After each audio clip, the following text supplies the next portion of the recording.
Sveiki, šiandien už mano nugaros Ehrenstein Kremlius ir aš dabar iš Nyderlandų skleisiu Kremliaus naratyvą.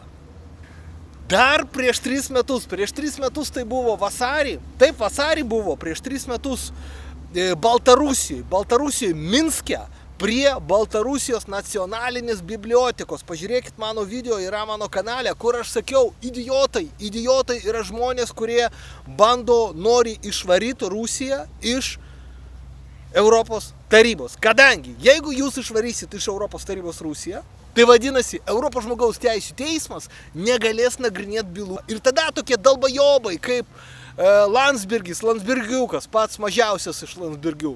Jisai tenai, norėjo labai išvaryti. Ir jie išvarė Rusiją iš Europos tarybos ir todėl į Europos žmogaus teisių teismą negalima paduoti skundą dėl Rusijos. Dėl to, kad Rusija susprogdino kažkokį namą, būtą, nužudė kažką, suprantat? Vat dėl šitų dalykų nužudymas, civilio nužudymas arba namo susprogdinimas negalima paduoti į Europos žmogaus teisių teismą, dėl to, kad va tokie va dalbajobai kaip Landsbergiukas išvarė Rusiją iš Europos tarybos.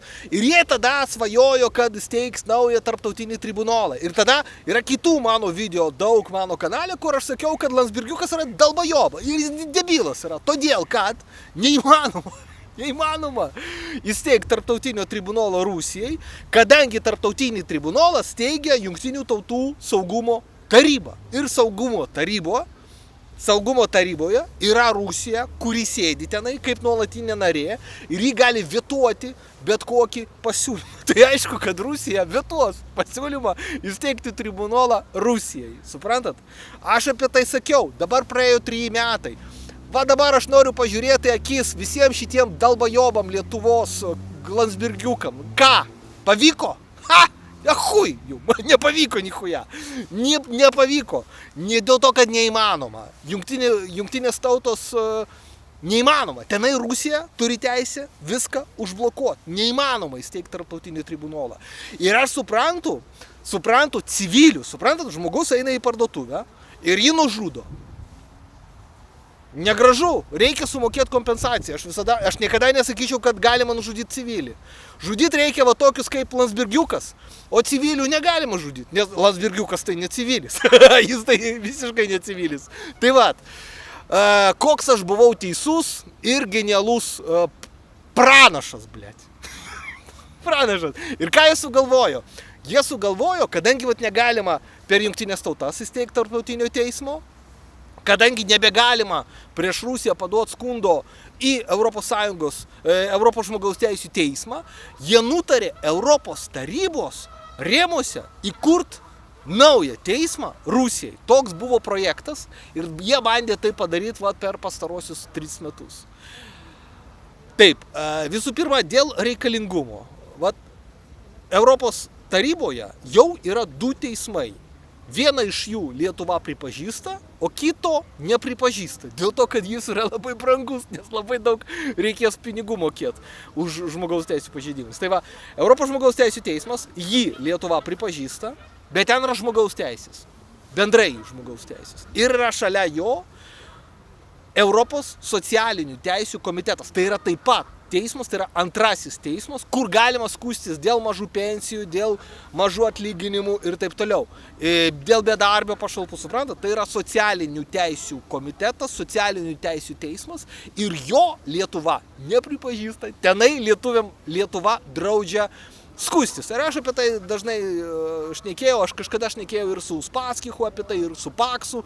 Ir jie kartais norėjo, kad Lietuva pripažintų socialinių teisių teismą Europos.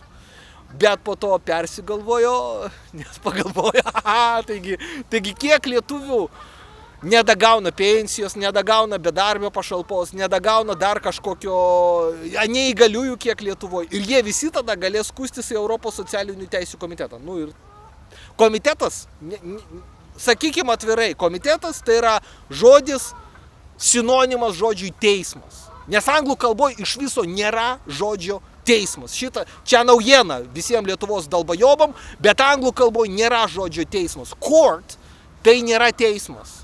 Tai yra kiemas, vidinis kiemas. Ir suprantat, tradiciškai karalius vykdė teisingumą vidinėme kieme. Ir nuo tų laikų anglų kalboj atsirado ta tradicija vidinį kiemą vadinti teismu. Ta prasme, vidinis, jie sako vidinis kiemas, bet turi omeny teismą, nes jų kalboj, anglų kalboj, nėra žodžio teismas. Yra žodis tribunolas, bet ten kitokia biški reikšmė.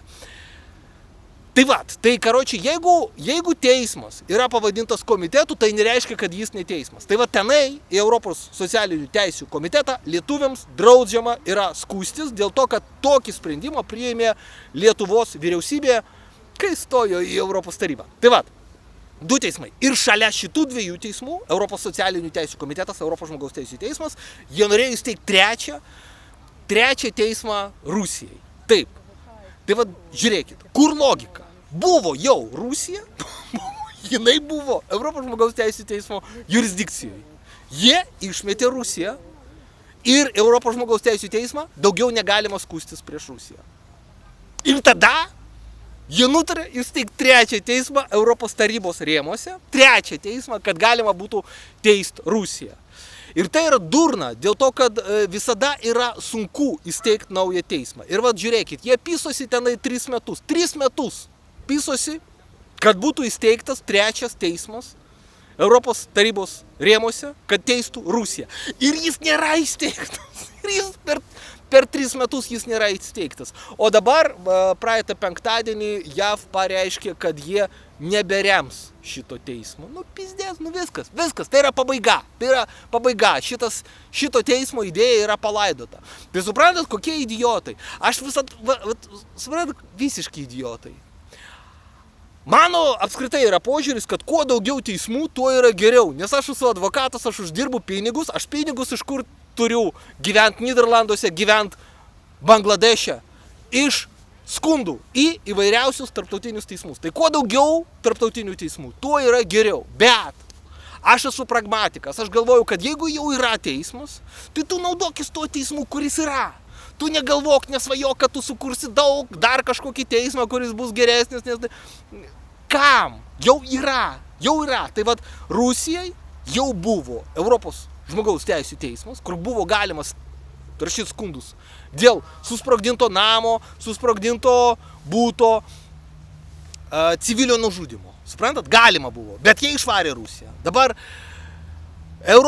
dar yra tas tarptautinis baudžiamasis teismas Hagoje. Tai aš jau ir sakiau, yra tarptautinis baudžiamasis teismas Hagoje. Kodėl Ukraina neįstoja į tą teismą? Ten yra įstoja į to teismo rėmus 125 valstybės. Ir jis yra privalomas šitom 125 valstybėm. Suprantat? Tai Ukraina prie jo neprisijungė. O kam neprisijungė? Reikėjo prisijungti galbūt, bet neprisijungė.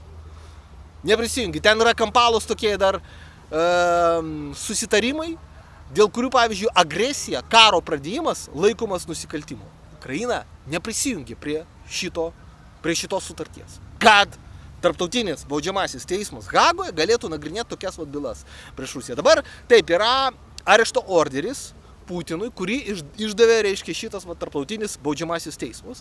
Ir aš manau, kad be abejo turi būti atsakomybė už civilių nužudymą. Problema kur yra? Tai, kad šitas tarptautinis baudžiamasis teismas, jis apjungia 125 valstybės, bet jis neapjungia Rusijos, JAV, Indijos ir Kinijos. Tai jis yra truputį paralyžiuotas dėl to. Plius, iš tų 125 valstybių jau 2, Pietų Afrika ir Mongolija, jau pasakė, kad jie nevykdys šito teismo orderio, arešto orderio. O suprantat, tai yra tarptautinis teismas, prie kurio Mongolija ir Pietų Afrika yra prisijungusios.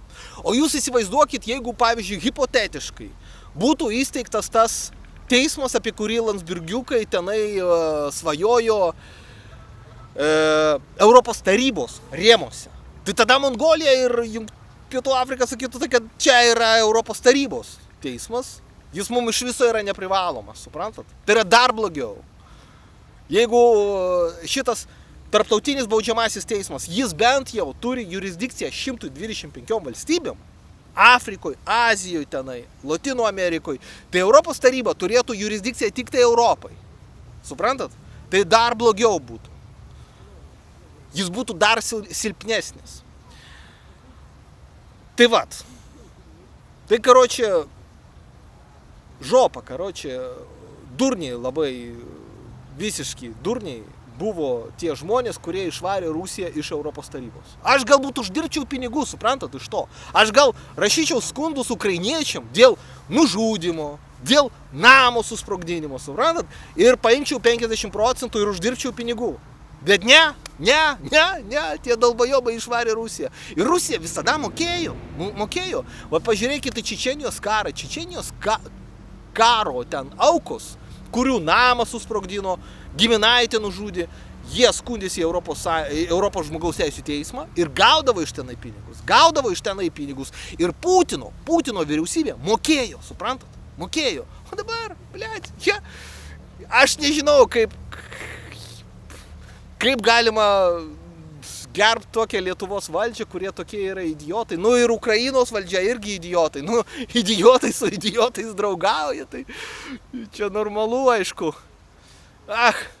Prisirašykite prie mano kanalo, o jeigu jums reikia parašyti skundą į Europos žmogaus teisių teismą arba aukščiau į Jungtinių tautų organizacijos teisminės institucijas, parašykite man e-mailą